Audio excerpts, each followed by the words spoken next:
السلام علیکم۔ آج کی یہ خاص ویڈیو میرے بہت سے ویورز کی فرمائش پہ بنائی گئی ہے، جن کے نام میں یہاں لے رہی ہوں۔ آپ سب سے گزارش ہے کہ آپ ان سب کے لیے دعا کرتے ہیں۔ محمد سمیر، قاسم سعید، ہینا، محمد طارق، اسما عامر، مسکان خان، کلثوم، پروین، سہیل فاطمہ، فردوس اور صبا تحسین۔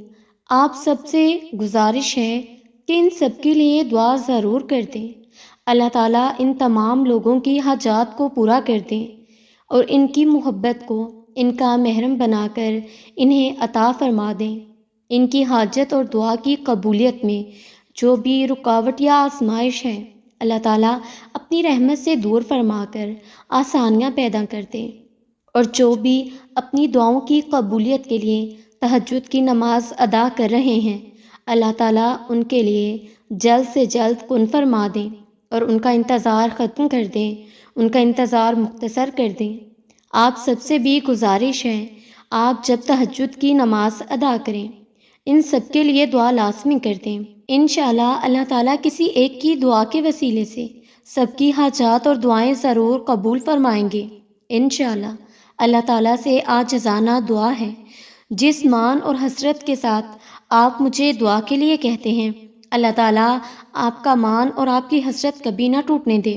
اللہ تعالیٰ آپ کی وہ تمام دعائیں قبول فرمائیں، اور تہجد میں دعا مانگتے ہوئے قبول ہونے یا نہ ہونے کا شک دل میں نہیں رکھتے کہ پتہ نہیں یہ دعا قبول ہوگی بھی یا نہیں، پتہ نہیں یہ چیز ہمیں ملے گی بھی یا نہیں، پتہ نہیں یہ کام ممکن ہو سکے گا یا نہیں۔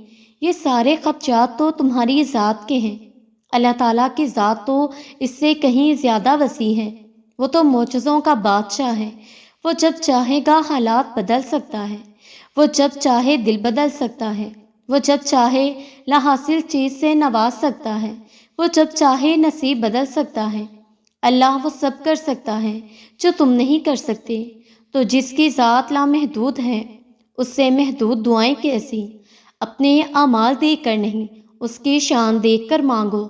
جس نے تمہیں بنایا ہے، اس سے بہتر تمہیں کوئی بھی نہیں سمجھ سکتا۔ اور یاد رکھو، کائنات میں ایسا کچھ بھی نہیں جو ہمارا رب نہیں کر سکتا۔ کائنات میں ایسا کوئی زخم نہیں جسے اللہ تعالیٰ بھر نہیں سکتا۔ اور تہجد ایسی نماز ہے جس کو اس نماز کی عادت ہو جائے، اور اگر وہ کسی دن تہجد نہ پڑھ پائے تو سارا دن کچھ کمی کمی سی محسوس ہوتی ہے۔ اور آپ یہ انتظار نہ کریں کہ جب آپ پوری 5 نمازیں پڑھیں گے تبھی آپ تہجد پڑھیں گے۔ آپ تہجد شروع کر سکتے ہیں، لیکن آپ کوشش کریں کہ اپنی تہجد کے ساتھ باقی 5 نمازیں بھی مکمل کریں۔ وہ رب جو تم سے سب سے زیادہ پیار کرتا ہے، وہ جو تمہیں صبر دیتا ہے، تمہیں ہمت دیتا ہے، تمہیں تہجد میں اٹھنے کی توفیق دیتا ہے، تو تم نے کیسے سوچ لیا وہ تمہارے صبر کو شکر میں نہیں بدل سکتا؟ تہجد تو اس نصیب سے بھی لڑ جاتی ہیں جس کے سامنے تمہاری دعائیں بے بس ہو جاتی ہیں۔ ایک دن تم اپنی دعاؤں کو جیو گے اور تم کہو گے کہ کتنا مشکل سمجھتا تھا میں اس کو پانا جس کو آج میں نے حاصل کر لیا۔ پھر تم یہ سوچ کر شکر ادا کرو گے کہ تم نے اللہ تعالیٰ سے مانگنا نہیں چھوڑا تھا، اور اگر چھوڑ دیتے تو کیا حال ہوتا تمہارا؟ اگر چھوڑ دیتے تو کیا یہ معجزہ دیکھ پاتے؟ سورہ یوسف کی مثال ہے کہ اللہ تعالیٰ ہمیشہ ہمیں ساری پسندیدہ چیز سے آزماتا ہے تاکہ اس کو پانے کی تڑپ سے ہم اللہ کے اور قریب ہو جائیں۔ اسے سب یاد ہے، تمہارا راتوں کو اٹھ اٹھ کر دعائیں کرنا، اپنی دعاؤں کی قبولیت کے لیے معجزے کا انتظار کرنا۔ تمہاری تڑپ، تمہاری جستجو، وہ کچھ بھی نہیں بھولا۔ وہ عنقریب تمہارے لیے معجزہ خاص کر کے تمہیں تمہاری من پسند چیز سے ملوا دے گا۔ اگر اللہ آپ کو انتظار کروا رہا ہے تو اس کا یہ مطلب نہیں کہ وہ آپ کو سزا دے رہا ہے، بلکہ وہ آپ سے کچھ دیر تک رابطے میں رہنا چاہتا ہے۔ اگر وہ چیز مل جاتی آپ کو تو کیا آپ اللہ کے قریب ہو جاتے؟ تو کیا آپ اپنی تڑپ کو تہجد تک لے آتے؟ وہ چاہتا ہے کہ آپ مزید دعائیں کریں، وہ چاہتا ہے کہ آپ اس سے بات کریں، وہ آپ کی آواز بار بار سننا چاہتا ہے، اس لیے وہ آپ کو وہ چیز نہیں دے رہا ہے۔ اور اسی وجہ سے وہ اس چیز کا خیال آپ کے دل و دماغ سے بھی نہیں نکال رہا۔ یہ اس کی محبت ہے، یہ اس کی محبت ہے کہ وہ آپ کو اپنے سامنے دیکھنا چاہتا ہے، اور وہ آپ کی محبت ہے جس کے لیے آپ اس کے سامنے گئے ہو۔ آپ اس کے کن کا انتظار کر رہے ہو، اور پھر جب وہ تمہیں واضح اشارے دے رہا ہے تو تم اس کی بات کیوں نہیں سنتے؟ وہ آپ سے چھین بھی نہیں رہا، وہ آپ کے قریب بھی نہیں آنے دے رہا، تو اس کا مطلب ہے کہ وہ آپ کی دعا کا انتظار کر رہا ہے تاکہ وہ آپ کی دعاؤں کا جواب اپنے کن سے دے سکے۔ تو تم کیوں اداس ہو؟ تم مایوس کیوں ہو؟ بس اپنے آپ کو کچھ وقت دیں، تو اس وقت تک دعا کرنا بند نہ کریں جب تک وہ کن نہیں کہہ دے گا۔ کچھ حقیقتوں کا علم ہمیں ہمیشہ سے ہوتا ہے، لیکن دل انہیں ماننے پر راضی نہیں ہوتا، اور اگر راضی ہو بھی جائے تب بھی دل کے کسی نہ کسی کونے میں یہی امید چھپی رہتی ہے کہ کیا پتہ ایسا ہو جائے، کیا پتہ یہ حقیقت میں بدل جائے، کیا پتہ یہ جھوٹ ہو۔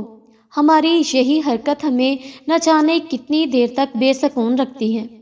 زخم تبھی بھرتے ہیں جب ہم آزمائش کو تسلیم کر لیتے ہیں، اور آگے بڑھنے کی ہمت تبھی آتی ہے جب ہم حقیقت کو مان لیتے ہیں اور اللہ تعالیٰ کی رضا کو قبول کر لیتے ہیں، اس یقین کے ساتھ کہ اسی میں ہماری بہتری ہے۔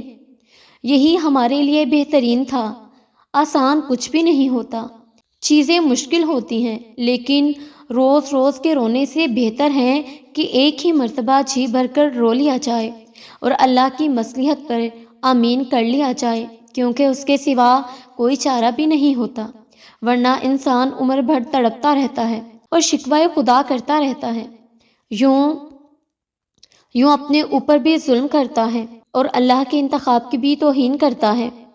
اسے سب یاد ہے، تمہارا راتوں کو اٹھ اٹھ کر رونا، اپنی دعاؤں کی قبولیت کے لیے معجزے کا انتظار کرنا، تمہاری تڑپ، تمہاری جستجو، وہ کچھ بھی نہیں بھولا۔ وہ عنقریب تمہارے لیے معجزہ خاص کر کے تمہیں تمہاری من پسند چیز عطا کر دے گا۔ اور پھر جو لوگ نظر کا پردہ نہیں کرتے، ان کی نمازیں ان پر بھاری ہو جاتی ہیں۔ اگر وہ نماز پڑھ بھی لیں تو بے دلی سے پڑھتے ہیں، دل نہیں لگتا، بوجھ سا رہتا ہے دل پر۔ تو کیا تم نظر کا پردہ کرتے ہو؟ اگر نہیں تو آج سے عہد کر لو کہ کرو گے۔ جب کبھی غلطی سے کچھ غلط دیکھ بھی لو، اگر کچھ غلط کر بھی لو، اگر کبھی تمہارا نفس تمہارے ایمان پر حاوی ہو جائے تو فوراً استغفار کر لیا کرو، اللہ کی طرف رجوع کر لیا کرو۔ پھر تم دیکھنا نمازوں کا لطف، عبادت کی لذت اور دل کا سکون سب تمہیں عطا کر دیا جائے گا۔ وہ رب ہے تمہاری ہر عبادت قبول کرنے والا، تمہاری زندگی کو پرسکون بنانے والا۔ وہ کبھی نہیں کہے گا کہ اتنے گناہ کر کے میرے پاس آئے ہو۔ وہ رب تمہیں تھام لے گا، بس تم ایک مرتبہ توبہ کر کے تو دیکھو۔ اور جانتے ہو، اللہ پر توکل کے بعد ہونے والے معجزے حقیقتاً ہوتے ہیں، معجزے وقوع پذیر ہوتے ہیں جب تم مسلسل آسانی کی دعا مانگتے ہو۔ تمہیں کیا لگتا ہے کہ اللہ تعالیٰ جواب نہیں دیتا؟ جب تم دعا مانگتے ہو، اللہ تعالیٰ تب کہیں کسی کے دل کو نرم کر رہا ہوتا ہے، کہیں کسی کے ذہن میں کوئی خیال ڈال دیتا ہے، غرض تمہارے لیے اسباب بنا رہا ہوتا ہے۔ بس توکل کی راہ پر چلتے رہو، کیونکہ یہ راہ بہت خوبصورت ہے، کیونکہ اس میں تمہارا رب تمہارے ساتھ ہے۔ اور پھر تم کتنا کچھ ہونے کے بعد، کتنا کچھ سہنے کے بعد، کتنا کچھ کھونے کے بعد، مصلحت، مایوسی، تنہائی، یقین، صبر، دعا اور انتظار کے بعد تہجد تک آئے ہو۔ تہجد کے سجدے کی کیفیت الفاظ میں کبھی بیان نہیں کر پاؤ گے۔ جب انسان آخرکار اللہ کے روبرو کھڑا ہوتا ہے، وہ سجدہ اتنا تکلیف دہ ہوتا ہے کہ دل چاہ رہا ہوتا ہے کہ ابھی یہ سر سجدے میں گرے اور روح پرواز کر جائے، اور اس وقت کا منظر الفاظ میں کیسے بیان ہو سکتا ہے؟ جو اللہ سے ملاقات کی جاتی ہے، ندامت سے بھری آنکھیں اور شرم سے بھرا دل اس کے سامنے کھول کر رکھ دیا جاتا ہے، آنکھوں سے رواں آنسو اور صبر کی کیفیات سنائی جاتی ہیں، جب نہ دائیں جانب کوئی شخص ہوتا ہے، نہ بائیں جانب 400 اللہ کی آغوش ہوتی ہے، جیسے اسے زور سے گلے سے لگا رکھا ہو، جب الفاظ کی لمبی فہرست بھی ختم ہو جاتی ہے اور خاموشی سے روح لرز اٹھتی ہے، جب دعا کے لیے ہاتھ اٹھانے کی بھی ہمت نہیں رہتی، بس پھر اس آخری مرحلے پہ پہنچ کر رب مل جاتا ہے، تب دل کہتا ہے کہ یا اللہ میں بڑے حادثوں سے گزر کر آیا ہوں، یا اللہ میں یہاں تک بہت مشکلیں دیکھ کر آیا ہوں، میں نے صبر میں کمی نہیں کی، یا اللہ اب تو بھی مجھے سلے میں کمی نہ دینا، اب مجھے بھی سلے میں تو چاہیے، صرف تو۔ بس پھر وہ مل جاتا ہے اور سب مکمل ہو جاتا ہے اور تمہاری دعاؤں پر ان کی مہر لگ جاتی ہے، اور اللہ ہی جواب ہے تمہارے ہر سوال کا، تمہارے ہر مسئلے کا، ہر درد کا، ہر دعا کا جواب بس اللہ ہے۔ اللہ سے تعلق میں ہی تمہاری مشکلات کا حل پوشیدہ ہے۔ کچھ راز صرف رب سے جڑنے کے بعد ہی سامنے آتے ہیں، کچھ مصلحتیں اللہ اپنے بندوں کو صحیح وقت پر سمجھاتا ہے، کچھ زخموں کو ایک عرصہ تازہ رکھا جاتا ہے تاکہ تمہارا دل رب سے جڑا رہے۔ انسان سوچتا ہے کہ کاش ایسا کر لیتا تو ایسا ہوتا، مزید کوشش کر لیتا تو جیت جاتا، مگر نہیں، حتمی فیصلہ بس مالک کا ہوتا ہے، جو اللہ چاہتا ہے بس وہی ہوتا ہے۔ تم چاہے تو ساری دنیا کی طاقت استعمال کر لو، مگر اگر اللہ نہ چاہے تو تمہاری کوششوں سے بھی کچھ نہیں ہوگا، اور اگر وہ اللہ چاہے گا تو تمہارا مخالف بھی تمہیں تمہاری منزل تک پہنچا دے گا۔ اور دعائیں بہت طاقت رکھتی ہیں، اور دعائیں سوچ سمجھ کر نہیں مانگی جاتی۔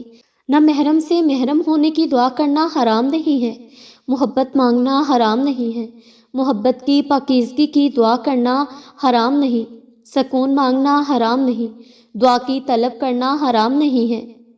ہم سب انسان ہیں اور ہمارے ارد گرد ہونے والے ہر منظر کی اپنی اہمیت ہے۔ اللہ سے نہیں مانگیں گے تو اور کس سے مانگیں گے؟ کوئی اور ہے جو دے سکتا ہے، کوئی اور ہے جو فریاد سن سکتا ہے؟ کوئی بھی نہیں، سب اس کے محتاج ہیں، تو بجائے اس کے کہ محتاج لوگوں سے مانگا جائے، اسی سے مانگو۔ اسی سے کیوں نہیں مانگتے ہو جو بادشاہوں کا بادشاہ ہے، جس کی عطا کو زوال نہیں، جس کی طاقتوں کو زوال نہیں، جس کی محبت کو زوال نہیں۔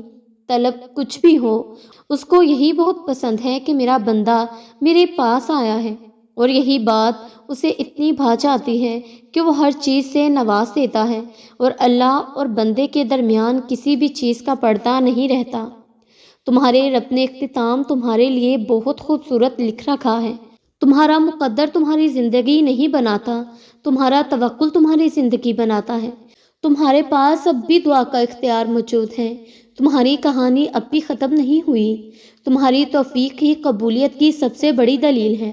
تمہارا صبر گواہ ہے کہ تمہارے لیے کن فیکون لکھا جا چکا ہے، اور تمہارے صبر کا صلہ اب تمہیں مل کر رہے گا انشاءاللہ۔